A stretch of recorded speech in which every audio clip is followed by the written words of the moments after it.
नमस्कार। दुनियादारी की बातें लेकर हाजिर हूं मैं सर्वमित्रा। कुछ लोगों के लिए अच्छी तो कुछ लोगों के लिए एक बुरी खबर है।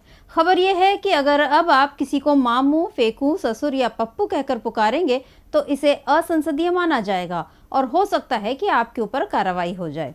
ऐसा हम क्यों कह रहे हैं, किस आधार पर कह रहे हैं, इसे जानने के पहले आइए जरा पप्पू शब्द के इस्तेमाल की जड़ या तह में चलते हैं। दरअसल पप्पू पास हो गया ये विज्ञापन आपको याद होगा। जी हाँ, सुपरस्टार अमिताभ बच्चन एक चॉकलेट के विज्ञापन में इस लाइन को कहते थे। इसके बाद तो पप्पू शब्द जुमला ही बन गया।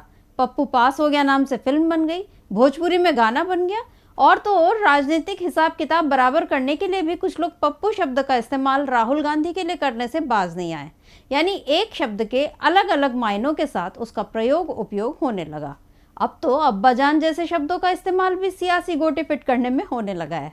खैर, अब्बाजान पर तो अभी रस्साकशी जारी है, लेकिन पप्पू, फेकू, मामू और बंटाधार जैसे शब्द अब असंसदीय हो गए हैं। दरअसल मध्य प्रदेश विधानसभा में रविवार को एक पुस्तक का विमोचन किया गया।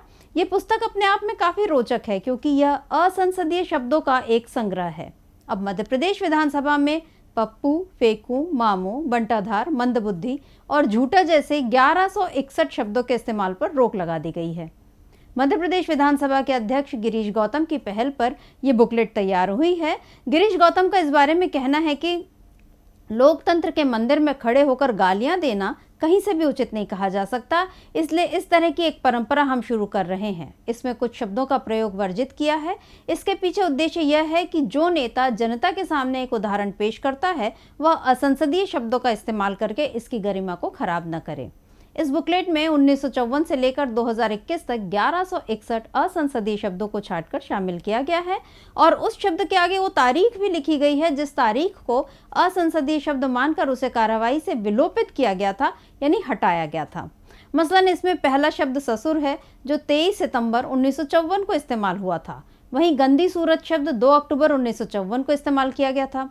इसमें आखिरी शब्द मिस्टर बंटाधार है जो 16 मार्च 2021 को इस्तेमाल हुआ और फिर इसे विलोपित माना गया।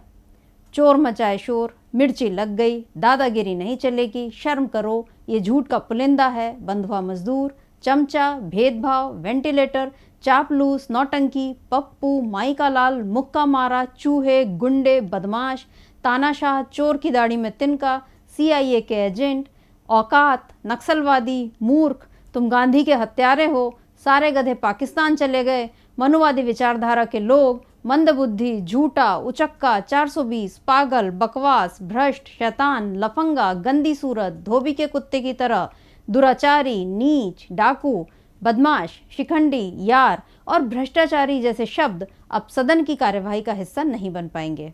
क्या दिन आ गए हैं। एक वक्त था जब बच्चों को भाषा की तमीज सिखाई जाती थी, अब माननीयों को सही भाषा की तमीज सिखाई जा रही है। वैसे भी विधानसभाओं और संसद में दिन ब दिन भाषा के साथ साथ व्यवहार का जो स्तर गिरता गया है, उसके बाद ऐसे किसी कदम पर आश्चर्य नहीं होता। हालांकि अब मध्य प्रदेश विधानसभा की इस पहल पर तरह तरह की प्रतिक्रियाएं आ रही हैं जो ये बताती हैं कि तोल मोल के बोलना सिखाना आसान नहीं होगा। जैसे पूर्व मुख्यमंत्री और नेता प्रतिपक्ष कमलनाथ ने इस बारे में कहा है कि ये एक अच्छा प्रयास है। हालांकि कमलनाथ ये कहने से नहीं चुके कि मैं आलोचना नहीं कर रहा, लेकिन इस तरह की आवश्यकता नहीं पड़नी चाहिए कि असंसदीय शब्दों की लिस्ट बताई जाए। परंपराएं स्वस्थ रूप से बनी रहे, ये जरूरी है। बिल्कुल सही कहा कमलनाथ जी आपने। और स्वस्थ परंपराओं के साथ ये भी जरूरी है कि चुनावी सभाओं में आइटम जैसे शब्दों का इस्तेमाल भी ना हो। इस बुकलेट में शामिल कुछ शब्दों पर भाजपा के लोगों को ही आपत्ति है। जैसे बीजेपी विधायक रामेश्वर शर्मा का कहना है कि दिग्विजय सरकार के 10 साल के कार्यकाल में जनता के बीच बंटाधार शब्द चर्चा का विषय बन गया था। ये शब्द कांग्रेस सरकार के कार्यकाल की याद दिलाता है। ऐसे में बंटाधार शब्द को बहाल किया जाए। रामेश्वर शर्मा ने नक्सलवाद जैसे शब्द को हटाने पर भी आपत्ति जताई है। उनका मानना है कि अभी भी छत्तीसगढ़ के कई जिलों में नक्सलवादी गतिविधियां हो रही हैं। ऐसे में अगर नक्सलवादियों को नक्सलवादी कहकर न पुकारा जाए तो उसकी जगह किस शब्द का इस्तेमाल होगा। अब लगे हाथ रामेश्वर शर्मा जी ये भी बतला दीजिए कि मामू शब्द के बारे में आपका क्या कहना है, क्योंकि मुख्यमंत्री शिवराज सिंह चौहान पर तंज कसने के लिए कांग्रेस ही अक्सर इस शब्द का इस्तेमाल करते हैं। वैसे ही जैसे राहुल गांधी के लिए पप्पू शब्द बीजेपी वाले धड़ल्ले से इस्तेमाल करते हैं। क्या विधानसभा में इस पर प्रतिबंध लगाने के साथ साथ बाहर भी बीजेपी इसका इस्तेमाल न करने की नसीहत देगी? और गांधी के हत्यारे जैसे शब्दों के बारे में बीजेपी क्या कहेगी? वैसे भी गांधी जी की हत्या को गांधी वध कहकर ये जतलाने की कोशिश की जाती है जैसे कोई अच्छा काम किया हो, और गांधी जी के हत्यारे नाथूराम के कद को ऊंचा दिखाने की कोशिश भी बीजेपी के कई समर्थक करते हुए आजकल दिखी जाते हैं। लेकिन अब गांधी के हत्यारे शब्द पर पाबंदी लगाई जा रही है, तो क्या इससे इतिहास के उस काले पन्ने को सफेद किया जा सकेगा?